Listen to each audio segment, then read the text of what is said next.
మరో 3 ఏళ్లలో అమరావతిలో మనం రైల్వే స్టేషన్లో దిగి అమరావతిలో ఉండే శాసనసభ, సచివాలయము, కార్యాలయాలకు వెళ్ళే మహర్దశ తెలుగు ప్రజలకు రాబోతూ ఉంది. అనుకున్నదే తరువాయి అమరావతి రైల్వే లైన్ అన్నారు.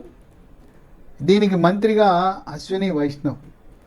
ఆయన ఒకటే చెప్పాడు, నా లక్ష్యం 3 ఏళ్లలో పూర్తయిపోవాలి. 3 ఏళ్లలో అమరావతి స్టేషన్లో రైలు ఆగాలి. నేను అక్కడికి వస్తా. ఈ అమరావతి లైన్ని ప్రధానమంత్రి, నేను, ముఖ్యమంత్రి ముగ్గురం ప్రారంభించబోతున్నాం. ఆ దిశగా అడుగులు వేయండి అన్నారు. నిధుల కొరత లేదు. తర్వాత అధికారులకు స్వేచ్ఛ ఇచ్చారు. ఎప్పుడైతే అమరావతికి రైల్వే లైన్ వేయాలని నిర్ణయం తీసుకున్నారో భూసేకరణ పనులు శరవేగంతో ప్రారంభమైపోయాయి. ఇది ఖమ్మం జిల్లాలో ఎర్రుబాలెం నుంచి గుంటూరు జిల్లాలో ఉండే నంబూరు వరకు రైల్వే లైన్. ఇదంతా కూడా భూసేకరణ అనేది 300 ఎకరాలు కావాలి. అంతా కూడా నందిగామ రెవెన్యూ డివిజన్లో, ఒక రెవెన్యూ డివిజనే, అది కూడా 2 మండలాలకు పరిమితం. ఒకటి కంచికిచర్ల మండలం, రెండవది వీరులపాడు మండలం. ఈ రైల్వే లైన్ పొడవు 56 కిలోమీటర్లు.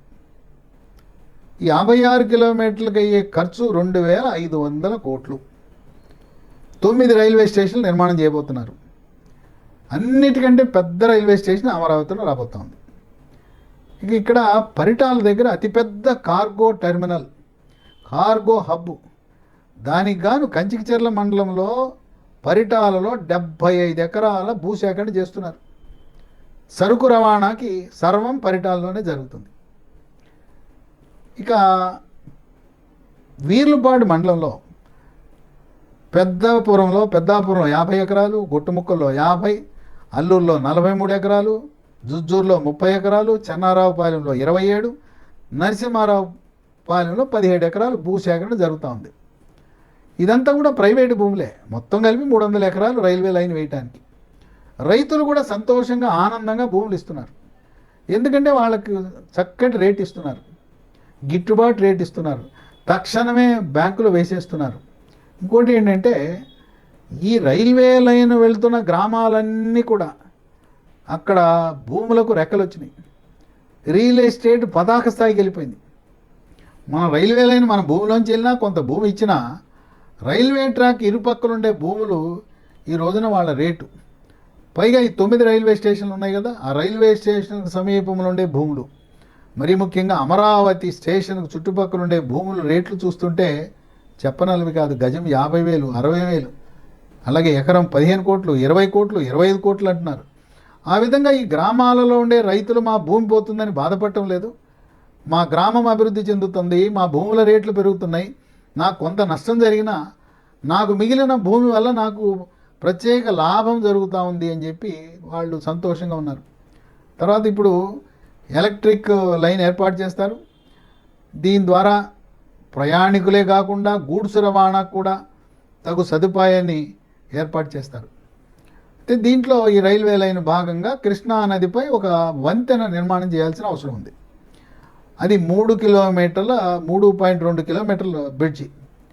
దీన్ని చంద్రబాబు నాయుడు అశ్విని వైష్ణవ్తో మాట్లాడి, కేంద్ర రైల్వే శాఖ మంత్రితో, ఇది ఐకానిక్ బ్రిడ్జి, అంటే అందంగా జాతీయ పర్యాటకులనే కాక అంతర్జాతీయ పర్యాటకులను కూడా ఆకర్షించే విధంగా ఆ ఐకానిక్ బ్రిడ్జ్, అంటే ఆ బ్రిడ్జి పక్కన మనుషులు నడిచి వెళ్ళే విధంగా ఎంతో సుందరంగా తీర్చిదిద్దే విధంగా, కొంత ఖర్చు ఎక్కువైనా కూడా ఆహ్లాదకరంగా అందంగా ఉండే బ్రిడ్జి కావాలి అని కోరాడు.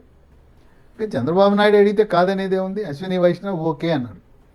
అంటే నది మీద కేవలం బ్రిడ్జే కాదు, అక్కడ రోజు వేల సంఖ్యలో విదేశీయులు, స్వదేశీయులు, ఇతర రాష్ట్రాల వారు ఫోటో సెషన్కి, అలాగే ఫోటో సెషనే కాదు, సినిమాలు తీసుకోవడానికి కూడా చాలా బాగా ఉపయోగపడుతుంది. సినిమాలు అంటే తెలుగు సినిమాలే కాదు, మనం భారతదేశంలో అన్ని భాషల వారు వచ్చి ఈ ఐకానిక్ బ్రిడ్జ్ మీద షూటింగ్ చేసుకోవడానికి అవకాశం ఉంటుంది. అలాగే ఇంగ్లీష్ సినిమాలు కూడా షూటింగ్ చేసుకోవడానికి, ఇప్పటికే ఇంగ్లీష్ సినిమాలు రామోజీ ఫిల్మ్ సిటీలో షూటింగ్ జరుగుతూ ఉంది. అక్కడి నుంచి వచ్చి ఈ ఐకానిక్ బ్రిడ్జ్ని సినిమా షూటింగ్ కూడా ఉపయోగించుకునే అటువంటి పరిస్థితి ఉంది.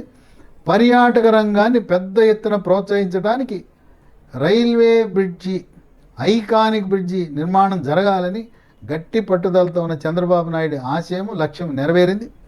మరొక 3 సంవత్సరాల కాల వ్యవధిలో భారతదేశంలో ఏ మూల నుంచైనా అమరావతి స్టేషన్లో దిగే అవకాశం ఉందని ఖరాఖండిగా రైల్వే అధికారుల ఆత్మవిశ్వాసంతో మేము 3 ఏళ్లలో ఈ ట్రాక్ను పూర్తి చేసి రైలు నడుపుతాం, కృష్ణా నదిపై బ్రిడ్జిని కూడా, ఐకానిక్ బ్రిడ్జిని కూడా పూర్తి చేస్తామని ఆత్మవిశ్వాసంతో వాళ్ళు ఉన్నారు.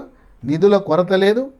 మరి చేయవలసిన ఆ పెద్ద పెద్ద కాంట్రాక్టర్లు కూడా అంతా కూడా అధునాతనమైన మిషన్లతో పని జరుగుతుంది కనుక ఈ రోజున 3 ఏళ్లలో ట్రాక్ పూర్తవటం అనేది పెద్ద విశేషం కాదని నిపుణులు భావిస్తున్నారు.